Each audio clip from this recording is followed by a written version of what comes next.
as we was preparing to come home, I had colleagues that wanted to surprise their families, and it never crossed my mind to go on a grand scale of things, but I reached out to Cassandra and I told her I wanted to surprise, just come to the school and surprise Madison, and at the same time also surprise my mom. So I'm like, how do we go about doing this? And I kept thinking about various ways of like how to surprise her. She was like, just let me know when you're coming and we got the rest. And I mean, they just came together really on a kind of a short moment's notice, because it didn't take like months to plan. This all came together within like a week or two, basically, and just the amount of just how everything just meshed well together and how the magic just happened.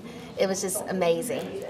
I was actually traveling for my duty assignment in Florida, so I flew in last night, and I had bought my ticket like way back in November, because I was just like, I'm just ready to come home and everything. But I flew from my home station in Orlando, Florida. But it was just a matter of just staying quiet about it, texting my mom from WhatsApp and texting Lawrence from Facebook, and just being quiet about it. And not all of my family still knows I'm back home, because my dad doesn't even know I'm home. So I'm going to be surprising him as well. So he doesn't know. And he was ill while I was over there as well. So this will be a major surprise for him too, because I just told him I extended as well.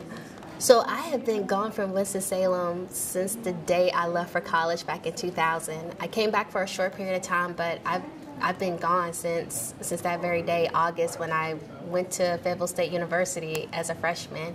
The military has granted me travels all throughout the U.S. And throughout the world as well. So I love it. I love it. And it's always good to come back home too, just to remind you of where you came from. So I've definitely enjoyed it.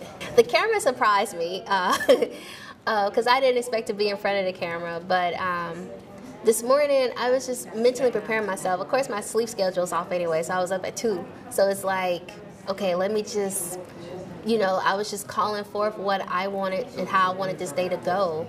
And then I saw the anxiety on everyone's face, how excited and anxious they was as well. And then when we was getting ready, we were standing in the stairwell, I was just like, all right, it's game time, So I had to like talk to my inner self like, okay, you're ready for this, you've been prepared for this. So I've been excited for this day, and just going through the scenario in my mind, and it's just been great.